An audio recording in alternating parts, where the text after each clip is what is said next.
같은 마음으로 우리를 기대하고 바라봐 주시는 하나님 감사합니다. 하나님이 아니셨다면 죽을 수밖에 없는 죄인인 우리들에게 생명의 길을 보여주시고 부족하고 늘 넘어지지만 그 길 따라갈 수 있도록 도우시는 은혜에 감사를 드립니다. 하나님, 이곳에 하나님의 자녀들이 모였습니다. 어린아이부터 노년에 이르기까지 각 사람에 따라 하나님의 부르심과 계획이 있음을 믿음으로 고백합니다. 늘 비슷한 일상 가운데 나를 향한 특별한 계획과 부르심을 다 깨닫지 못할지라도 우리 각자에게 주어진 작은 일, 반복적인 일들에 최선을 다하며 기쁨으로 감당해낼 수 있는 저희들이 될 수 있게 하여 주시옵소서. 그 시간들과 경험들이 쌓이고 쌓여 언젠가 하나님의 때에 하나님께서 한치의 망설임도 없이 들어 사용하실 수 있는 자녀들이 될 수 있게 하여 주시옵소서. 특별히 화도 드림교회의 부모 세대들에게 강력한 돌파의 기름을 부으셔서 감당해야 할 모든 영역 가운데 믿음과 인내와 사랑으로 넉넉히 넘어서고 감당할 수 있는 삶을 살 수 있게 도와주시옵소서.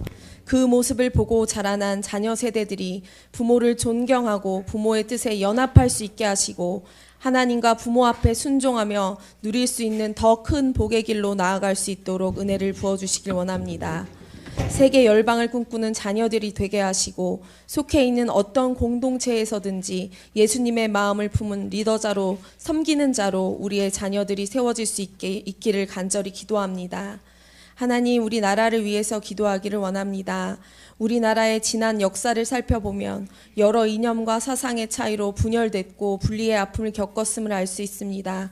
현재에도 그 아픔은 되풀이되며 여전히 분열되고 상대를 깎아내리고 거짓된 정보들로 온 국민들의 눈을 가리는 일들이 일어나는 것을 봅니다.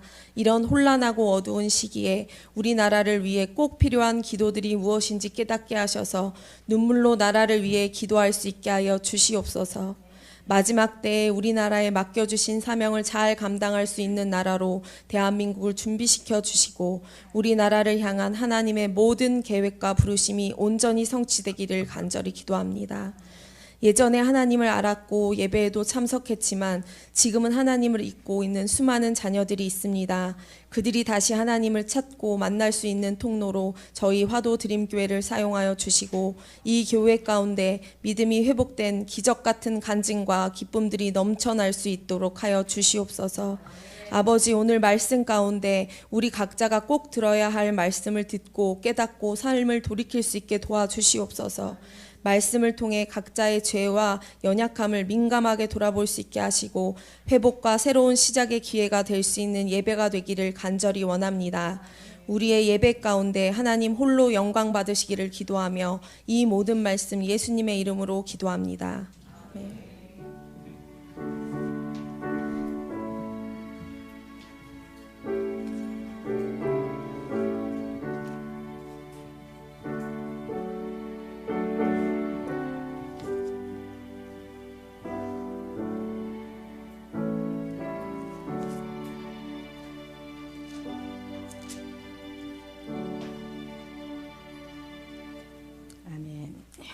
오늘 말씀 보겠습니다. 에베소서 6장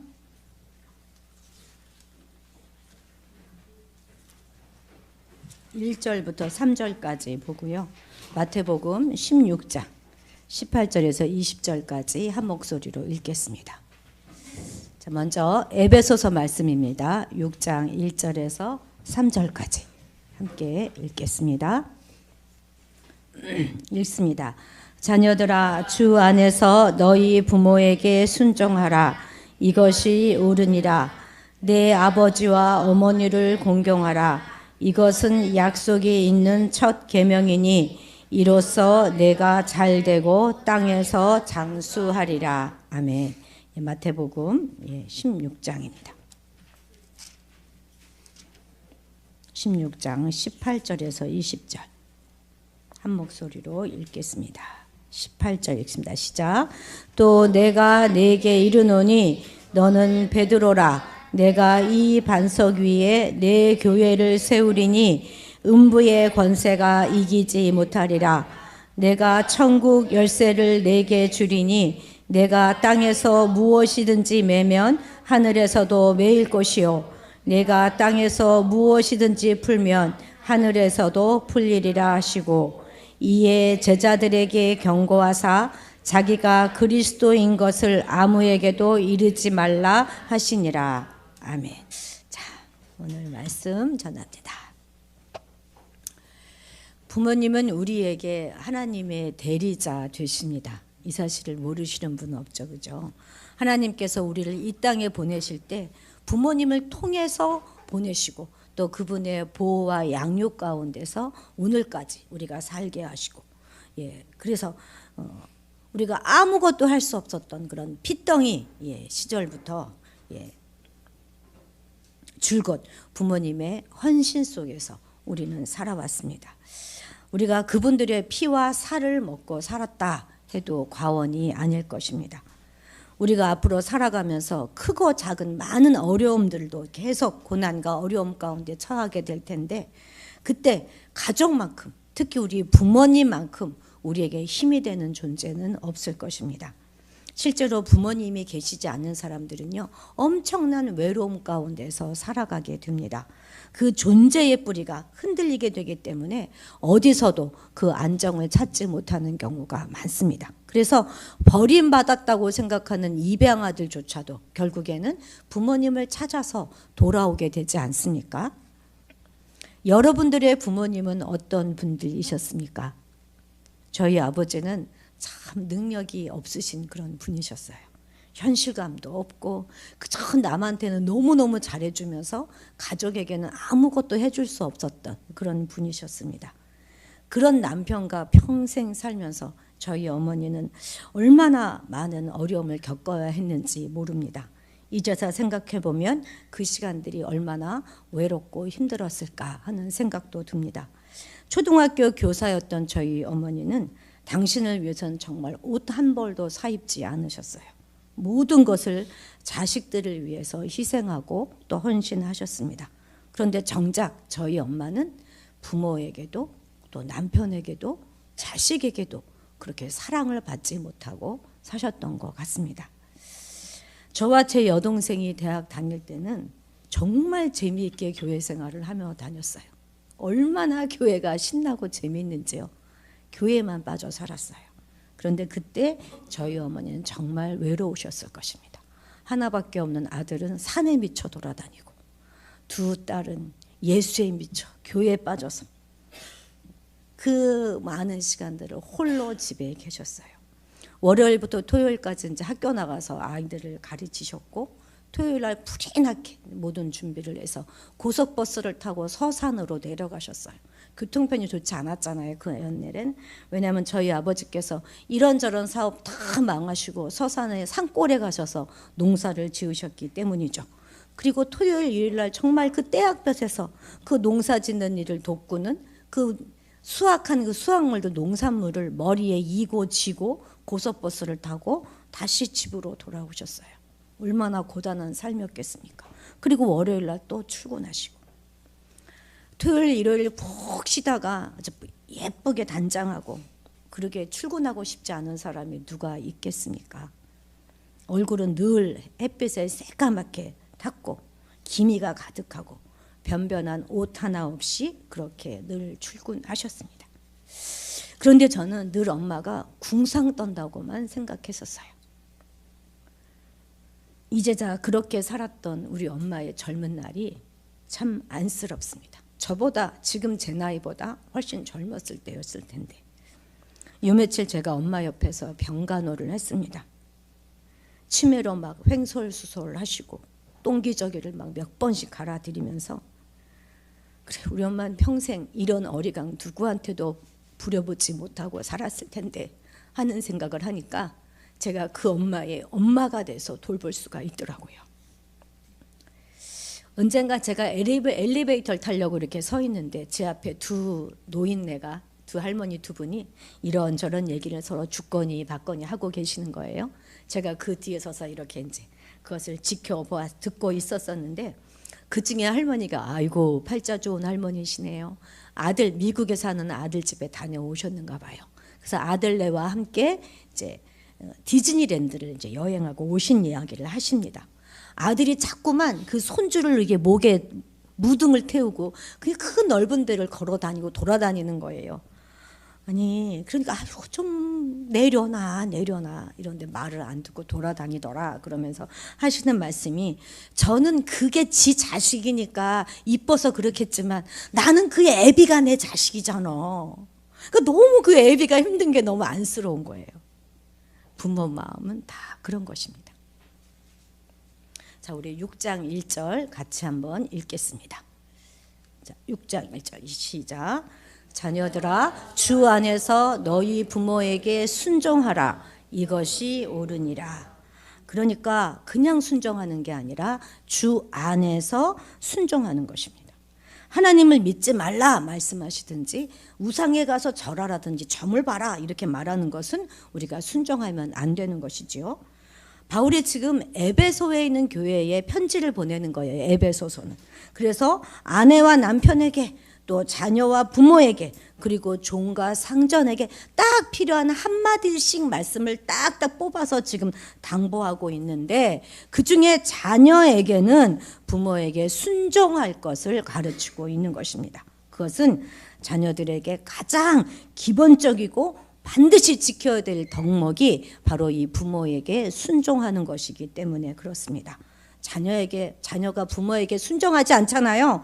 그러면 다른 거 다 잘해도 하나님께 인정받을 수가 없습니다. 2절에서는 뭐라고 합니까? 시작. 내 아버지와 어머니를 공경하라. 이것은 약속이 있는 첫 계명이니. 예, 이것이 약속이 있는 첫 계명이다 말씀하십니다. 이 말이 무슨 말이냐면, 십계명은 하나님께서 모세에게 주실 때 두 개의 돌판으로 나누어서 주셨어요. 첫 번째 돌판은 하나님께 대한 계명으로 네 가지 계명이 거기에 적혀 있습니다. 그리고 두 번째 돌판은 인간과 인간 사이에 지켜야 할 계명인데 6가지 계명이 거기에 적혀 있지요. 두 번째 돌판 중에 맨 첫 번째 계명이 무엇입니까? 그것이 바로 내 부모님을 공경하라 하는 것입니다. 그러니까 인간들 사이에서 지켜야 될 모든 계명 중에서 부모님께 공경하는 그것이 가장 먼저 해야 할, 그리고 가장 중요한 계명이다 하는 말씀인 것이죠. 게다가 이 제5계명에는요, 다른 계명에는 없는 특별한 약속을 하나님께서 해주고 계십니다. 자, 6장 3절 읽겠습니다. 시작. 이로써 내가 잘되고 땅에서 장수하리라. 아멘. 부모님을 공경할 때 우리가 잘되고 장수한다. 이렇게 약속이 달려있는 것이죠. 다른 거 다 잘해도 소용이 없다는 거예요.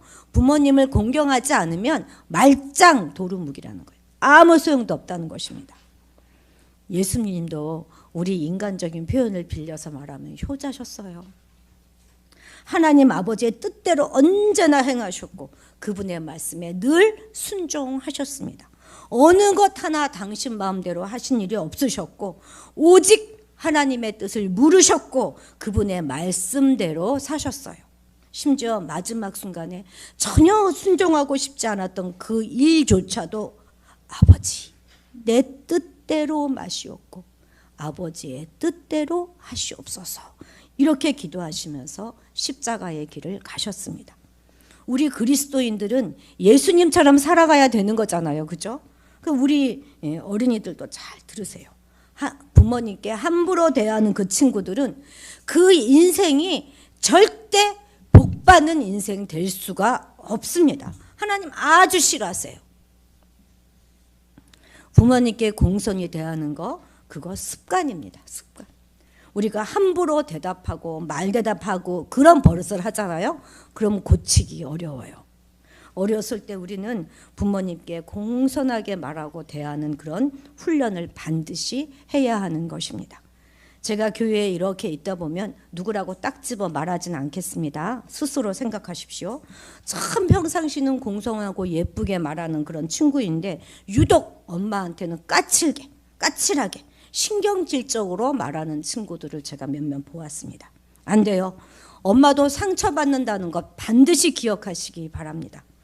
왜냐하면 그 자녀를 너무너무 사랑하기 때문에 더 큰 상처를 받는 거예요. 절대 그러시면 여러분 안 됩니다. 저도 제가 어려서 이렇게 말하면 우리 엄마가 상처받겠지 그렇게 생각을 하고는 엄마가 상처받을 말들을 일부러 골라서 더 사납고 거칠고 엄마의 약점이 될 만한 그런 말들로 막 엄마를 공격했던 적들이 있었습니다. 근데 그러지 마십시오. 나중에 후회하고 그렇게 해서 엄마만 상처받는 것이 아니라 내 영혼에도 스크래치가 가는 거예요. 우리 입의 말 하나님이 모두 다 듣고 계신다는 것도 꼭 기억하십시오.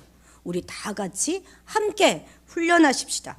가와 만사성이라는 말이 있지 않습니까? 그것은 가정이 편해야 무슨 일이 다 잘 이루어진다는 말인데 그 가정에서 가장 기본이 되는 관계가 부모와 자식 관계이기 때문에 우리는 주의해야 되는 것이죠.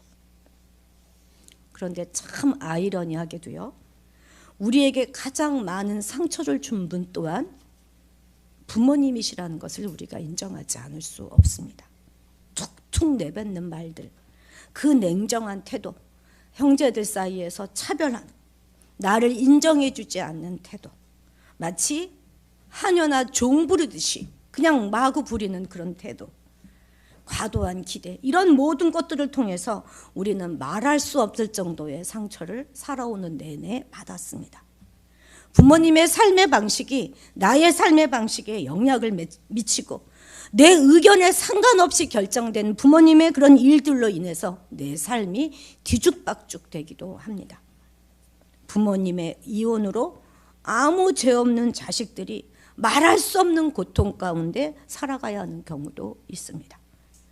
어쩜 여러분들 중에 어떤 사람은 자라는 내내 나는 왜 하필 이런 부모 밑에서 태어났을까? 더 좋은 부모 밑에서 태어났으면 얼마나 좋았을까? 그런 생각을 하신 분들도 계실 테고, 그래서 부모님이 무슨 말만 하면 짜증이 나고 신경질이 나는 분들도 있을 것입니다. 밖에 나가서는 친구들과 이웃들과 참 잘 지내는데 집에만 들어오면 외로우신 분들도 있을 것입니다. 그리고 살다 보니 참 의외로 부모와 사이가 안 좋은 분들이 많다는 것을 제가 보게 됩니다. 그런데 그 어떤 자식도요, 부모님을 미워하기만 하는 사람은 없습니다. 미워하면서도 그분의 인정과 사랑을 끝없이 갈구해요. 인정받기를 원합니다. 부모님께로부터 인정받지 못한 자식은 그것이 평생 마음에 한이 된다는 거 우리가 좀 기억해야 할 것입니다. 저는 사춘기 시절 생활력 강하고 거친 엄마와 무능력한 아버지를 많이 원망했어요. 그래서 참 많이 반항했습니다. 그러면서도 늘 마음 한구석에는 이렇게 효도하지 못하는 내 마음이 부모님을 사랑하지 못한다는 이 죄책감 때문에 늘 그것이 괴로웠어요. 주변에 다른 친구가 부모님께 잘하는 것을 보면 그것이 더 저를 많이 힘들게 했었습니다. 특히 무능력한 아버지보다는 오히려 나에게 헌신적인 그 엄마가 저를 더 힘들게 하였습니다. 제가 뭔가 잘못할 때마다 애들은 다 잘못하죠. 그죠? 잘할 때보다 잘못할 때가 더 많잖아요. 그럴 때마다 들어야 하는 그 심한 욕설과 끊임없는 잔소리는 정말 제가 숨이 넘어갈 지경이었습니다. 우리 어렸을 때 부모님들은 참 욕을 많이 하셨어요. 그냥 그게 일상이었어요. 뭐 특별히 나빠서 그러신 게 아니라. 남편복 없는 년은 자식복도 없다 이렇게 푸념할 땐 정말 제가 우리 가족을 다 싸잡아 욕하는 것 같아서 너무너무 듣기 싫어했습니다. 시집가서 꼭 너 같은 딸 하나 낳아서 키워봐 이런 말 들을 땐 정말 넌더리가 났습니다. 아무 때도 쓸모없는 이 고깃덩어리 같은 년 이럴 때는 제가 정말 죽고 싶었습니다. 아니 저는 왜 자기가 결혼을 잘못해서 비현실적인 남자를 만났으면 아니 자식이 우리한테 미안해야지 왜 우리한테 이렇게 신경질이야 그러면서 속으로 대놓고는 말 못했지만 속으로 참 많이 반항을 했었습니다. 그런데 여러분 부모님과의 관계는요 모든 관계의 근원이 되기 때문에 모든 인간관계에 영향을 미친다는 거 아십니까? 부모님과 맺힌 채로 살아가면 인생이 잘 풀리기를 기대할 수가 없어요. 부모님과 맺힌 사람은요 학교 가면 선생님과 맺혀요. 모임에 가면 리더와 또 맺힙니다. 그리고 직장에 가면 상사와 맺혀요. 모든 권위자들과 다 맺힙니다. 그리고 하나님과 대해서도 바른 관계를 맺기가 쉽지 않습니다. 하나님은 공평치 않은 분, 하나님은 나를 사랑해 주지 않는 분, 하나님은 엄하고 두려운 분으로 생각하게 되는 것이죠. 부모님과 맺힌 것이 점점 우리의 삶 가운데 확대되어져 가는 것입니다. 더러 어떤 자식들은 부모님께 보란 듯이 성공해 보일 거야 이렇게 결심하기도 합니다만 그거는 불가능합니다. 부모님이 싫어서 그냥 집을 떠나기 위해서 이 배우자가 문제가 있는 줄 알면서도 어리석게 결혼을 해치우는 경우도 많아요. 특히 자매들은요, 자기 집을 떠나기 위해서 결혼하는 경우도 참 많습니다. 그러나 그럴 경우 자기 앞에 놓여 있는 것은 불행밖에 없는 거예요.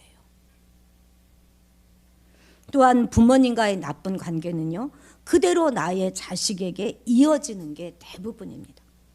내가 잘 해보려고 하면 할수록 내게서는 내 부모님의 내가 싫어하는 모습이 그대로 나한테 나타나게 되는 거예요. 사실 우리 부모님들도 그 부모님들에게 학대와 무시와 모욕을 당하며 사셨을 것입니다.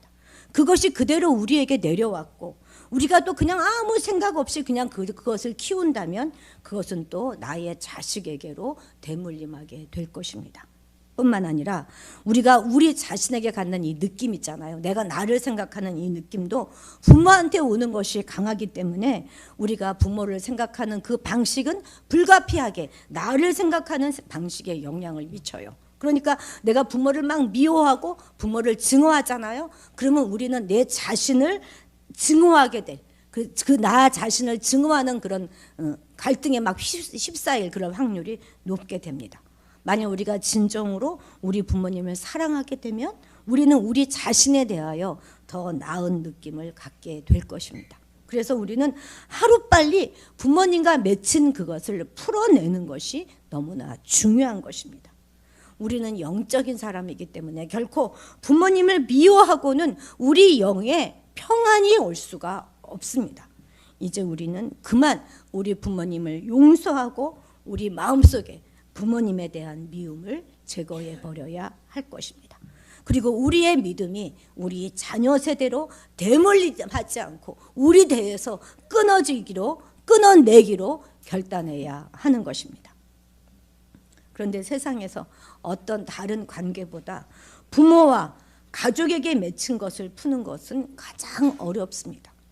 차라리 남이라면 얼마나 쉽겠습니까? 아마 남이라면 그렇게 큰 상처를 받지도 않았을 것입니다. 그러나 부모님이기에 그것이 어렵지만 어렵더라도 풀어야 하는 것이죠.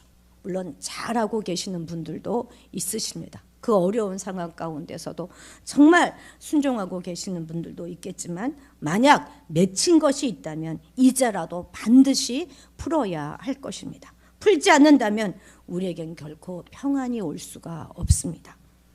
부모와의 관계는 평생 가는 거잖아요. 지금 풀지 않으면 그 관계는 더욱 악화되고 말 것입니다. 그리고 또한 대물림 된다는 거 우리는 반드시 기억해야 합니다. 그런데 감사하게도 그 푸는 권세를 하나님께서 이미 우리에게 주신 거예요.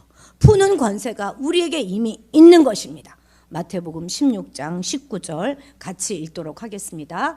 내가 천국 열쇠를 내게 주리니 내가 땅에서 무엇이든지 매면 하늘에서도 매일 것이요 내가 땅에서 무엇이든지 풀면 하늘에서도 풀리리라 하시고. 아멘. 아주 중요한 말씀인데요. 주님께서 천국 열쇠를 누구한테 주신다고요? 여기 다시 앞으로 가겠습니다. 베드로에게 주신다고요? 그게 아니에요. 베드로가 아니라 주는 그리스도시요 살아계신 하나님의 아들이십니다 라고 고백하는 교회에게 그것을 주신다 하는 말씀인 것입니다. 믿음의 고백을 하는 바로 우리가 바로 교회 아니겠습니까? 천국 열쇠는 어디에 들어갈 수 있는 열쇠겠어요? 천국에 들어갈 수 있는 열쇠 아닙니까? 그 열쇠가 있는 자들은 확실하고도 분명하게 천국에서 살 수가 있는 거예요. 여러분, 천국은요 꼭 죽어서 가는 나라만을 의미하지 않습니다. 이 땅에 살아도 천국을 살 수 있다는 얘기예요. 이 땅에서 천국을 살지 못하는 자는 죽어서도 천국에 갈 수 없어요. 이 땅에서 천국의 삶을 사는 자가 죽어서도 천국에 가는 것입니다. 우리가 죽었을 때 천국에 가는 것이라면 아마 예수님께서 천국 열쇠를 그 죽을 때 줬을 거예요. 그런데 이 땅에서 지금부터 사용하고 누리라고 천국 열쇠를 주님은 우리에게 주시는 것입니다. 이 천국 열쇠는 단지 보관용이 아니에요. 보관해 두는 것이 아니고 사용하라 하시고 주시는 것인데, 이 열쇠를 우리에게 주심으로 우리에게 맺고 푸는 그 권세도 함께 주시는 것입니다. 그런데 우리가 이 열쇠를 가지고 맺는 데 사용하는 것이 아니라, 닫는 데 사용하는 것이 아니라 풀고 여는 데 사용해야 한다는 것이죠. 왜냐하면 이 세상에서 맺힌 채 살아가게 되면 그것은 하늘에서도 맺히게 되기 때문입니다. 우리에게는 누가 뭐라 그래도 풀 수 있는 권세가 있어요. 그런데 우리가 이 땅을 살아가면서 풀어야 하는 첫 번째 대상이 바로 우리 부모님이라는 것입니다. 하나님은 분명 우리 부모님을 공경하라 이렇게 말씀하셨음에도 불구하고 우리가 이 땅에서 부모님과 맺혀 있다면 우리의 모든 일이 하늘에서 풀어질 수가 없습니다. 우리가 풀어야 되는 거예요. 우리가. 그래서 예수님께서는 천국 열쇠를 우리에게 주셨고 우리에게 맺고 푸는 권세도 함께 주신 것입니다. 이 말씀은 무슨 말이에요? 우리가 풀려고 하면 풀 수 있다는 것입니다. 그리고 또 그렇게 풀 때 우리의 인생이 술술 풀려간다 하는 말씀인 것이죠. 그리고 우리가 열고 푸른 그 모든 것이 다 천국이 되는 것이다, 이런 뜻이 되는 것입니다. 노아의 홍수 후에 노아는 술이 취해가지고, 포도주를 마시고 술이 취해가지고 그 장막 안에서 벌거벗고 잠이 들어버렸어요. 아마 그 홍수의 충격이 너무 커서 그랬는지 아마 술을 좋아했던 것 같아요. 자, 이럴 때 둘째 아들 함이 들어와 가지고는 그것을 보고 나가서 그 자기 두 형제에게 알리고 비웃었습니다. 그런데 셈과 야벳은 어떻게 했느냐면 뒷걸음쳐 들어가서 아버지의 하체를 보지 않고 옷을 가져다가 아버지의 하체를 잘 덮어 주었습니다. 이로 인해서 어떻게 되었냐면 함은 그 형제들의 종이 될 것이라는 저주를 받게 됩니다. 그리고 셈과 야벳은 축복을 받아요. 여기서 아버지의 알몸을 덮어주었다 하는 말은 무슨 뜻이겠습니까? 아버지의 허물을 덮어주었다 하는 말이 되는 것입니다. 아버지에게도 어머니에게도 분명 허물이 있습니다. 우리는 때로 부모님은 슈퍼맨이라고 생각하기도 합니다만 그렇지 않아요. 우리 부모님도 너무나 연약하고 불쌍한 분들이십니다. 하나님의 은혜가 정말로 필요한 분이 바로 우리 부모님이시죠. 어쩜 우리보다 더 연약한 분이실지도 모르겠습니다. 그런데요, 하나님께서 우리에게 우리 부모의 그 가정에 태어나게 하신 그 이유는 우리의 부모의 허물을 덮어줘라 말씀하시는 것이 아닌가 한번 우리는 생각해 봐야 합니다. 부모님의 허물을 덮어주는 것, 그것 역시도 우리 자녀의 사명인 것이죠. 우리들이 어렸을 때 우리의 허물을 우리 부모님이 덮어주셨듯이 이제 우리가 부모님을 품고 그 허물을 덮어주는 것, 그것은 우리의 몫이 되어야 하는 것이죠. 며칠 전에 은퇴하신 한 목사님이 제 감동적인 이야기 하나를 보내주셨습니다. 시골에 사는 한 노부부가 올해는 어버이날이 되어서 자식들이 찾아오겠지 하면서 기다리고 있습니다. 해마다 한 번도 찾아온 적이 없는 그 아들들을 기다리면서 마을 입구로 이른 아침부터 나가보지만 예상했던 대로 아무도 찾아오지 않습니다. 다른 집 마당에는 이미 전날부터 내려온 그 자식들의 승용차들이 다 주차되어져 있는데 당신의 아들들은 찾아오지 않습니다. 그래서 이 두 부부가 아유, 자식 없는 셈 치고 우리끼리 삽시다 이렇게 하면서 이제 두 분이 밥을 먹으려고 하고 있는데 아버지! 하고 막내딸 부부가 들어옵니다. 어렸을 때 소아마비를 앓아서 다리를 심하게 저는 딸이라 늘 구박만 했던 딸.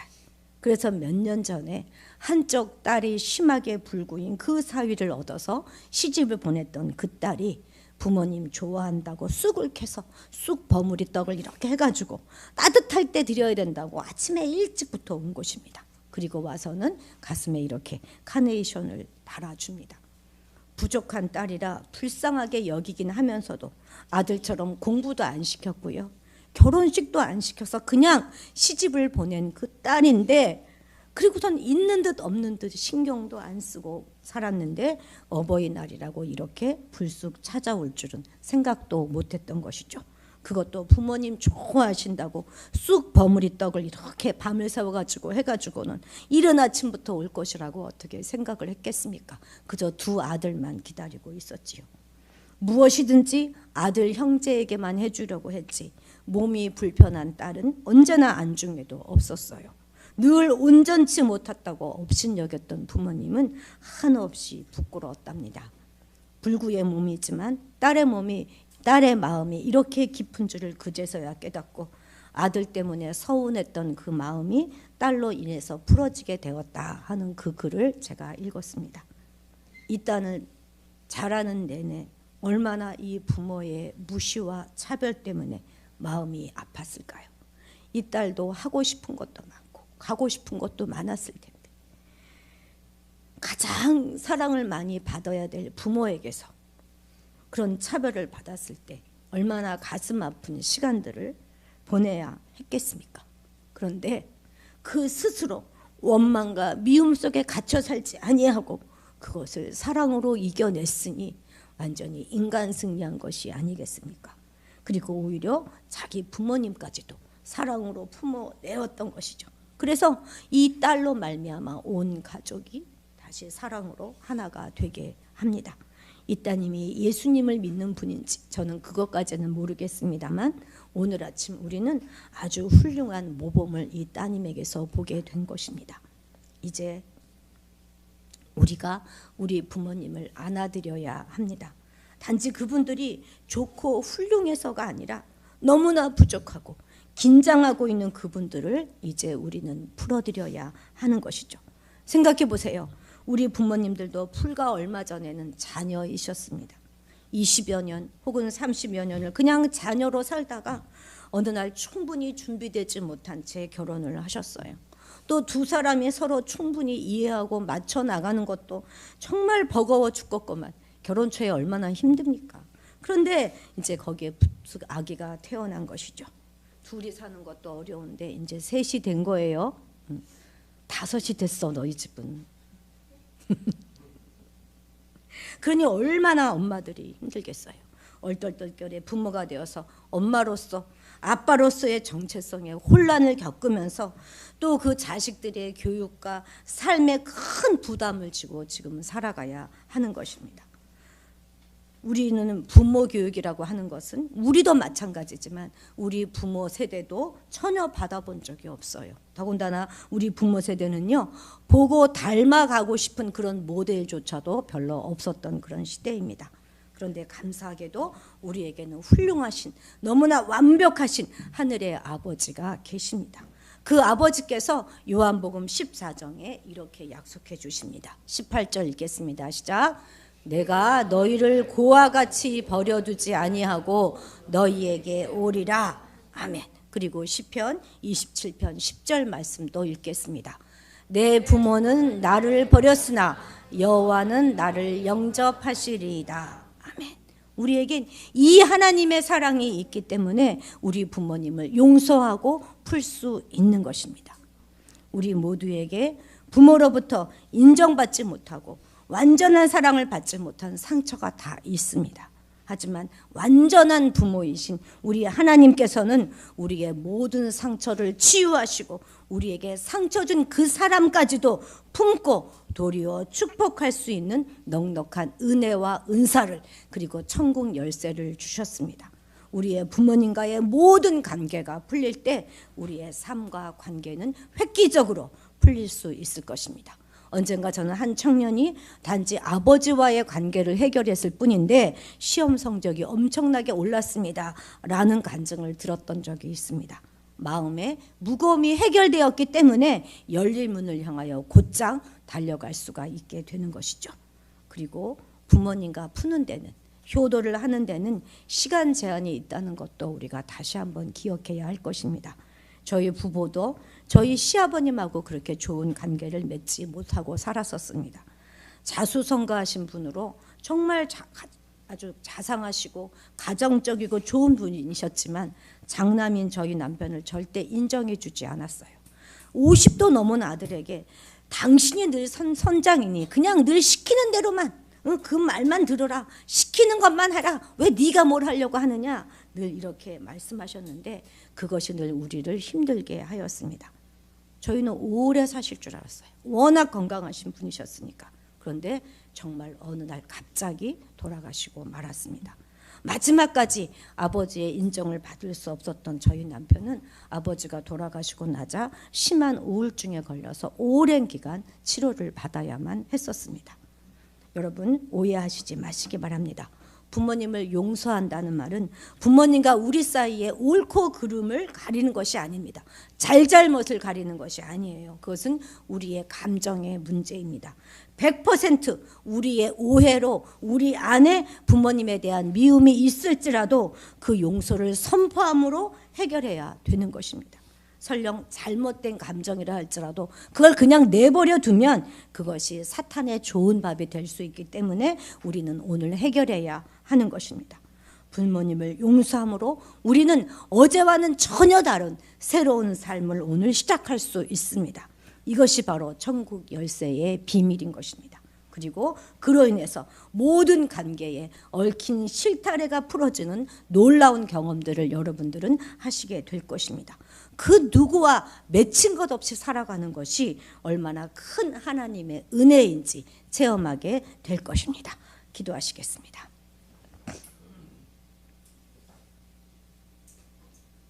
하나님, 우리 부모님도 힘들고 어렵게 사셨던 것을 이해합니다. 그분들이 준비가 안 된 채 부모가 되었음도 이해합니다. 우리 부모님들도 자신들의 부모로부터 사랑을 받지 못한 채 자라나 미처 채워지지 않은 마음의 빈자리를 가지고 계신 분이라는 사실도 다시 한번 깨닫습니다. 우리는 우리에게 많은 상처를 준 부모님을 지금 용서합니다. 우리 안에 있는 부모와 가족에게서 받은 상처와 쓴뿌리를 예수의 이름으로, 예수의 보혈로 씻어냅니다. 더 이상 그것이 우리 삶에 어떤 영향도 미칠 수 없음을 예수님의 이름으로 선포합니다. 그리고 그분들의 아픔과 상한 마음을 덮어드리고 안아드리기로 결단합니다. 완전하신 하나님께서, 넉넉하신 하나님께서 우리 모두의 마음을 어루만져 주시고 깨끗하게 치유하여 주시옵소서. 그리고 우리가 부모님의 마음을 아프게 했던 모든 말과 행동 또한 용서하여 주시옵소서. 이제 우리 삶 가운데서 풀어지는 역사가 날마다 일어나게 하시고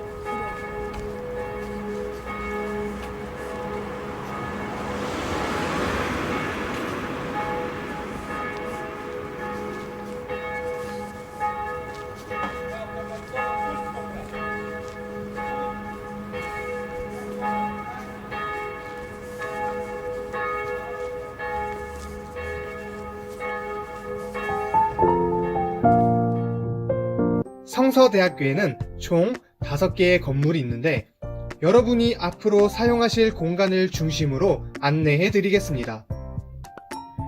먼저 정문으로 들어오시면 오른쪽으로 보이는 푸른색 건물이 갈멜관입니다. 저희 대학원은 갈멜관 3층에서 채플과 신학대학원 수업이 있습니다. 갈멜관 좌측에 있는 건물은 모리아관입니다. 이 건물 1층에 대학원 원우회실이 있습니다. 원우회실에 대한 자세한 안내는 다음 영상에서 소개하겠습니다. 모리아관을 지나서 학교 가장 안쪽에 있는 건물은 1립관입니다. 1립관에는 사회복지, 보육, 간호학과 교실이 있으며 4층과 7층에 교수 연구실이 위치하고 있습니다. 다음은 미랄관입니다. 미랄관 지하 1층에는 로고스 홀이 있습니다. 미랄관 1층에는 카페와 북카페가 있으며 3층과 4층은 도서관입니다. 마지막으로 복음관입니다. 복음관 1층에는 대학교 교학처와 인립신앙교육부가 있습니다. 채플은 월요일과 목요일 오후 6시에 있으며 총 참석일수의 75% 이상 참석하셔야 합니다. FT는 매년 1학기에 신앙과 공동체 함양을 위해 2박 3일간 진행됩니다. 미랄신앙 훈련은 졸업하기 전에 꼭 한번 참석해야 하며 방학 때 포천 미랄훈련센터에서 2박 3일간 있습니다. 복음관에서는 주로 상담과 신학과 수업이 진행되며 5층에는 교수 연구실이 있습니다.